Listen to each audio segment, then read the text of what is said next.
तुटलेल्या देवाची मूर्ती देवाला विचारत की देवा आता मी कुणाचा धावा करू. सगळ्यांच्या दशक्रियासाठी सगळ्यांच्या पिंडासाठी जाणारा कावळा विचारतो देवा माझ्या अंत्यविधीला कोण येईल का रे, माझ्या दशपिंडीला कोण येईल का रे.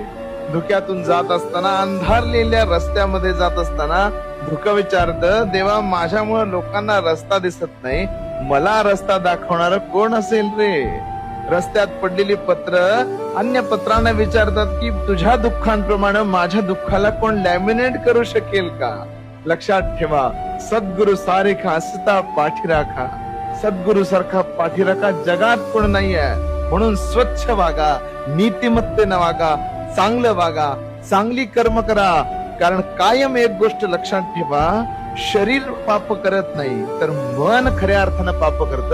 आणि गंगेत जर धुवायला गेला तर गंगा फक्त शरीर स्वच्छ करते, मनाला नाही. श्री स्वामी समर्थ.